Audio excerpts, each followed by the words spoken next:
Rita Robillard.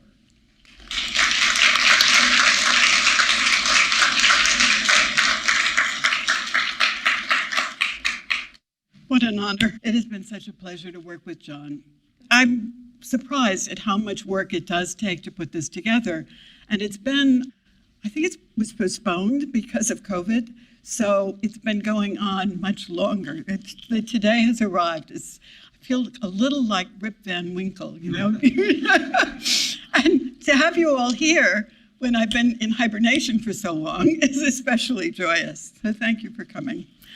So this is a piece that is on the cover of the catalog, and sadly we were not able to get it from the museum. The Portland Art Museum owns it, and they weren't able to lend it because they have a building project going on, which some of you probably know about. So at first, I would like to have you think about how I approach art, the thinking. As John mentioned, I have lived in a lot of places and grew up in New York City, but my parents immigrated from the Midwest. So everybody I knew was from someplace else, Italy, Puerto Rico, Spain, at that time, because it was right after World War II. So I felt like I had a kind of different identity. My father was a musician. He played the piano. And you'll see I have a piece entitled Boogie Woogie, which I made him play over and over again. And I think I'm a ballroom dancer, and some of my friends are here. And I think it's that boogie woogie that taught me the rhythm to be able to ballroom dance. I also would like to thank the writers, and John mentioned them. I'd also like to thank two of my assistants, Katie Babb and Hart, who's here. I'm so pleased, a student from Reed, who I could not have done this without because they do all the computer work for me, among other things, as well as photography. So this piece, the first time I went to southern France, I saw this painting. Now, some of you have learned from the Bible why this is a ridiculous painting, heretical by some people. So this is Moses, and that's Mary in the burning bush. Now, why do those not go together? But it's a beautiful painting, isn't it? And so I think of art as doing these, bringing these disparate things together often. And so you'll see how I managed to do that a few times in my work. This piece, which is now on the billboard outside, which is very impressive, it was like a 20-year painting. So this little image here was a lithograph. So I blew it up and had it screen printed onto this, and it's in the exhibition, so you'll be able to see it. And if you look carefully, you'll see the dark blue margin that are the original lithograph blown up. So then I repainted it, and I have repainted this painting quite a lot, maybe over the time, maybe 20 times. I just wanted to get the color brighter. So it's my progression, and there's another painting that I'm not going to show now that's also in the exhibition called The Passage, which also is about coming to Portland from the Palouse. So New York City is where I started. As John said, I was born there in 1944. So my father had a band at this point. I think this was in Atlanta. I had a lot of strange experiences in Atlanta. Now, at that time, I was never allowed to drink out of a water fountain, right? Because there was all these illnesses. Polio, we had no vaccines for polio. So there I saw Jim Crow for the first time. I mean, 2 water fountains, it seemed crazy. Anyway, so these experiences amass in my life of disparate things, like crazy. Okay, so we traveled a lot by train.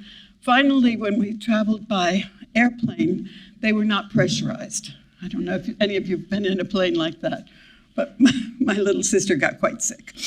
So on the other side, this is Susan, my friend, who lived around the block from me. We met in Pullman, Washington, is Gramercy Park, and that's my mother. She always was doing craft knitting and various things and did ceramics. So this is my first lino cut, and I call it the Lady of the Laundry. Because when you go to a new place, you keep your old traditions. The problem with hanging wash out into this shaft was that coal was delivered in this shaft. And then it was transported by wheelbarrow to the furnace, so you had to go through it. So she was on the third floor, this neighbor, and so you can imagine that it's not really a very healthy way to hang out your clothes, but it's like, that's how it's done. I took 4 periods of art a day in high school, and it really probably saved my life. You know, my family things were kind of very difficult. I have a sister who has some very special needs, but they were unnoted. Nobody knew what they were. So to have a regular academic class and then 4 periods of art was wonderful. And so one of my teachers told me to take the test for Cooper Union. Well, Cooper Union is the first free school in New York City. It's an art, architecture, and engineering school. And girls were admitted to do soft things, like textiles, in 1858 is when it was built. I also am interested in the contrast here. So that's Peter Cooper at the end. He made his money in glue, which I have used lots of various glues, so it's always interesting to me. And then a man that we've called Bums, probably a veteran of one of the wars, was on the street. The Bowery was famous for people who were unhoused, as we say now. At Cooper Union, a lot of the teachers that I had were from the Bauhaus, a lot of immigrants coming in. So it was very rigorous. The drawing and color theory, we had to repaint things that we had done in color aid, very rigorous. But the painting was all abstract expressionist, which I call the tyranny of abstract expressionism at this point. But this piece was to my father. My father died when I was 12, so there are a few references to him in my work. So a little bit after, I have one child who's born on the East Coast, Danielle, who's here. We moved to California. And then my other daughter is born in Hollywood. And then we moved to the Bay Area. We don't stay anyplace long, right? And then we moved to Brazil, where we lived for 3 years. My husband was an engineer, and he worked on conveyor belts with Kaiser Engineering. And so we lived in São Paulo for 2 years, 2 and a little bit years, and then we lived in a small community of Goa Santa for 6 months. And here is Sugarloaf, Pão de Açúcar. And then this is a river that was there called Sumidouro. And the beauty of Sumidouro is that there's this kind of mystical quality, and then there are caves underneath with stalactites and stalagmites. So I think that this picture really influenced the work that I did in undergraduate. When I went back to Berkeley, when I got into Berkeley, and I was an undergraduate for 2 years, and then I was admitted to the graduate program there. So Harold's View, any printmaking people here? Oh yeah, of course, Joe. Well, generally, etchings are thought of as line work, but I really didn't want to do line work.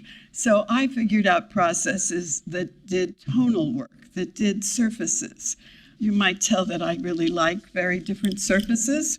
So this is Harold's View, which again, I think is an homage to my father. And Stanley Hayter, and some of you I know have read the book about the women of Atelier 17, which is one of the places that Stanley Hayter worked. He was English, and he did this liquid aquatint process, which I spent a year perfecting. You mix the rosin into alcohol, and then you can get different values with it. And this is a central core image. It's a baptismal whirl, I call it. It is a couple of different plates, and it has a touche wash. These lines here are a touche that goes through it, and touche is used mostly in lithography. It's a crayon, and it's melted on top of the aquatint.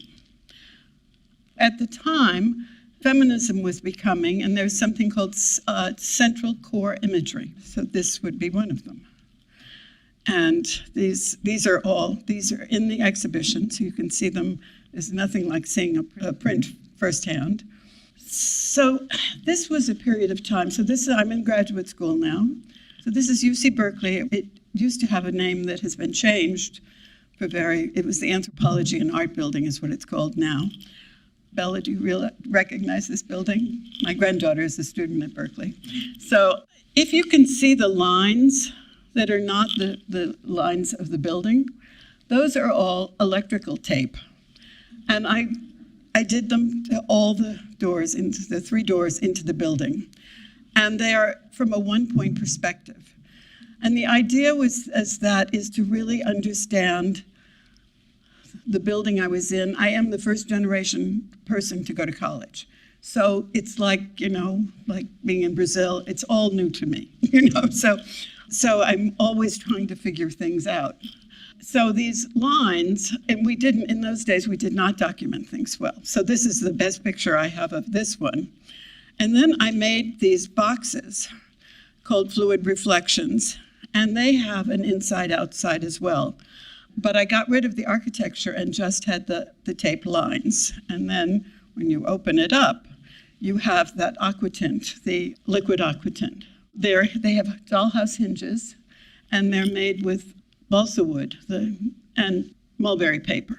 So about this time, my friend, the writer, Judy Rosner, and I went to LA to find out about feminism, which was happening, of course, in the Bay Area to some degree. But there was the first exhibition with our hidden heritage. It was created by Anne Sutherland Harris and Linda Nochlin. Prior to this exhibition, we knew about Mary Cassatt and we knew about George O'Keeffe, but very few women were known about. I mean, still, it's still harder, So it was very exciting to be there. And then I taught for a couple of years at the Art Institute in San Francisco, which is sadly just closed, and at UC Davis. But those were all part-time jobs. I'm sure many of you have had the experience of being an adjunct faculty, no benefits or anything like that. So I got this full-time job, leaving quite a lot in the Bay Area, but I'm grateful I did, in 1986. So the Bay Area has lots of trees. I did lots of drawings of walnut trees, black walnut trees, but the Palouse is without trees, so Jim knows. So these cottonwoods grow along the river, and I've just learned that when they're taking out the dams in southern Oregon, the first thing they're doing is putting in cottonwood trees to save the riparian areas, and it's interesting, that role. When I've been back to Pullman, these trees are no longer there either, by the way. So this roadway was from my house, which was, well, that wasn't it, but it was close to there. And then there's a little river. You can just see it. This is the Palouse River. This is a cottonwood tree. So the first work I did, which I'm not going to show, was for divination. So there's a process of listening to, you sit under a tree, and you listen to the rustling of the leaves, and you hear the future. So I did a whole series of prints about those. The cottonwood trees are heart-shaped leaves, too. So Joe and I were invited to be in an exhibition in Santiago, Chile, at the museum. And so I did these. I wanted to have something that could be transported. So this is Tyvek that is gessoed. And then I was able to print on top of it. And then the trees are done in oil stick. So they have they have the feel of a bark. And this is, I don't think this one's in the show, but you can see the top, on the top there are the leaves, the heart-shaped leaves. Then there's the furrowed fields and the rest of it. So you get all of this feel of the Palouse. And the Palouse also has a very yellow feel. People told me about this. The photographer, Franjo, told me, oh, you'll be doing something in yellow soon. I grew up under duck and cover. I bet a lot of you did. Anyway, in New York City, it was really ridiculous because we had 19th century school buildings with windows much bigger than that, so we were supposed to crawl under our desks to protect us from the nuclear disaster, right? So that memory, when I would hear on the radio, in the morning, the clock radio would go off, and we would hear these things about Hanford. about the leaking storage tanks at Hanford. So I kind of got involved with that, with some organizations that were working with that, and read a book by the Union of Concerned Scientists who made great play with that idea. What to do with nuclear waste. Oh, you can send it into space. And then, of course, they would refute that. And then they'd say, oh, you could put it in the Great Lakes. Well, then they would tell you how much water it would actually take to dilute this nuclear waste. So, but I couldn't help myself. I participated, I did a few talks to organizations and participated in shows. But anyway, some of these are in the show, so Following the River. Oh, and this coincided with Joe Hockenhill and I had started a conversation for the College Art Association big conference.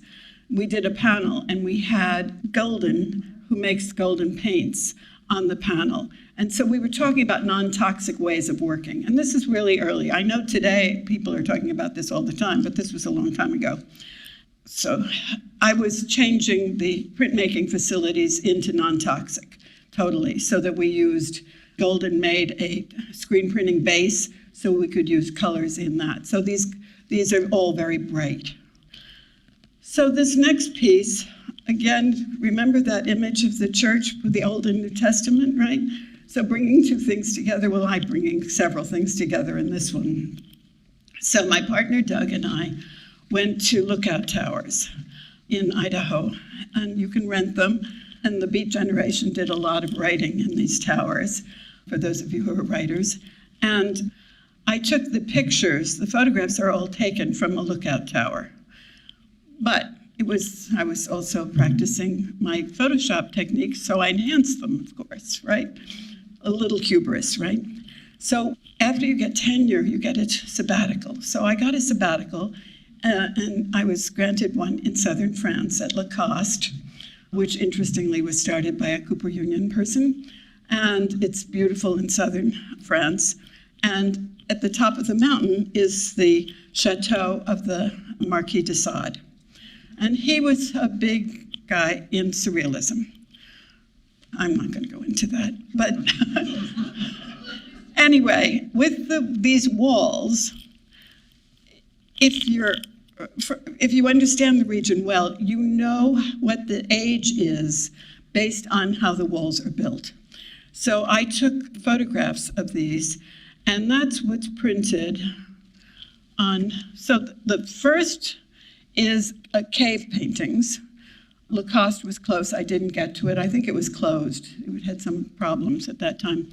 Then on the top is the screen printing of the walls, of the stone walls, and then the windows. And what the similarity of these two things is, putting two things together again, is the idea of they're both at the top of mountains. Foucault talked about the panopticon, the seat of power. And actually, if anybody's read Cloud Cuckoo Land, thanks, he also talks about the seat of power in the first chapters, which is it's a wonderful book, by the way. Okay, so you can see, this is installed here, so you can see all the different layers. And then I applied for and got a job at PSU and to chair the department. And I didn't have a lot of time, as you might imagine, so I asked 13 people to show me their idea of what Portland was. And it was a very diverse group of people, and people who had lived in many different places. So that was fun. This shot isn't clear because it was taken in the gallery. I'll show you the details. So the steel bridge, Linda Weissong took me to the steel bridge, and she said that her grandfather had delivered milk in a horse and buggy across the steel bridge. So it gives you a sense of time, right? It was really interesting. The pioneers. There is something about the pioneers which comes from Avard Fairbanks, did the bronzes on the US Bank building. But when I was in third grade, everybody studied westward ho. It's like the inevitability of going west, young man. And so this reminded me so much of that. It's like all the tropes of migrating to the West Coast. So the engravings come from 19th century books, which I collect, which I'll go into in a minute. So I had another sabbatical, and I was invited to be a resident at the Sitka Center for Art and Ecology. And they have wonderful programs, and I learned about how trees grow in the forest, which trees grow first, and what it takes, and how they clump together. And of course, now many of you probably read the overstory, and there are several books that are about the trees and how they grow today. And so sometimes there's more than two things that come together. So I'll take a breath, and then I'll tell you. So when I was at Berkeley, I only studied Asian art history, because coming from New York, where I would go to the Metropolitan all the time, there was lots of European art, right? But what does San Francisco have? It was called the Brundage Museum, but now it's called the Asian Art Museum. So I could really look at things. I didn't want to take an art history class that you saw slides. So I studied with Cahill, James Cahill, a very famous art historian in Asian art history. So I was influenced by that. And so there are little squares, you might see them up there, so like gold foil, but this is all acrylic. So the trees are hand-painted, or they're from 19th century books that I have screen printed on top. And I think some of them, this you can see is screen printed. Anyway, it's a combination. And the owner of this is here, I'm glad to say. And this is another one, Sylvain Memoir, and this is a combination also of the hand painting and the trees from 19th century books. This one is in the Portland Art Museum. It's the same process of hand drawing, screen printing, and appropriated images. After my wonderful stay at the coast, I was back in Portland, and I had an exhibition for 2016 called Patterns in Time. So I'm going to go back and forth on this one. So there was a store in Berkeley called Moe's. Anybody who was at Berkeley for a while knows that store. And I bought a lot of these 19th century books there, and they are elucidating, I'll tell you. So you can see the one that has the cross on it. That's the only one that I have that's written by a woman. But it's a kind of piety and also criticism of people in other places. The book up there is Polar Worlds and Tropical Worlds, and that's the one that I really use for this Patterns in Time, so that we have both of the melting ice and the North Pole and the South Pole together. And then on the corners, there's lace that I got from a museum in Spokane, and it's also 19th century lace. So in reclamations, so this theory of reclaiming, taking care of, it also comes from my grandmother, who, my mother's mother, made lace doilies. They were called Macassars, thank you. But I always heard it as anti-massacre. And I thought you were protecting the furniture. Anyway, that's how I kind of have used the idea of the lace in these. This lace also comes from a book. It's a beautiful lace. Everything is hand-painted, and then the lace is screen printed on it.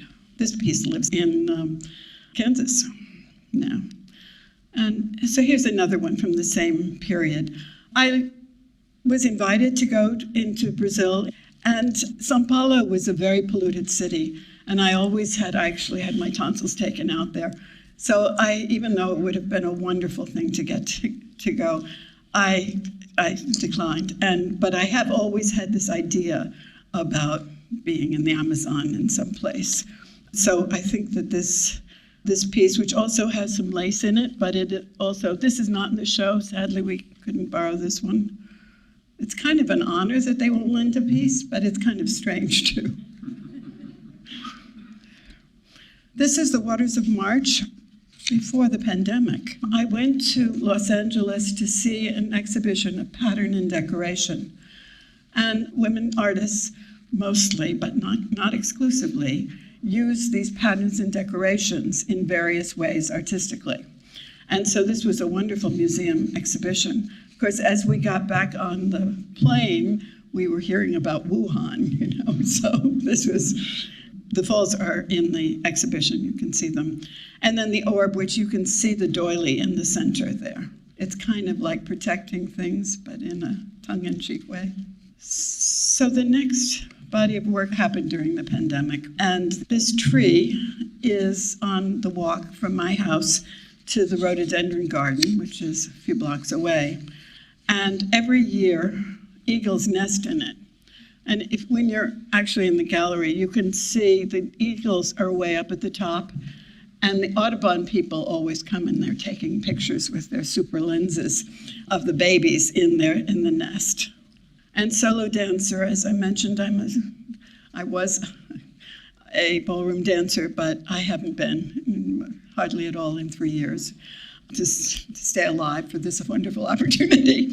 This tree, which normally would live with its other trees, right? This is not a kind of tree that anyway, it's in my neighborhood, and I'm walking around, so I decided to paint it with a 19th century background.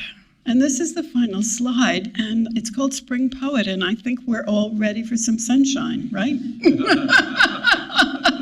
So anyway, there was a whole series of flower paintings that I did during that pandemic year or two. So thank you so much for coming.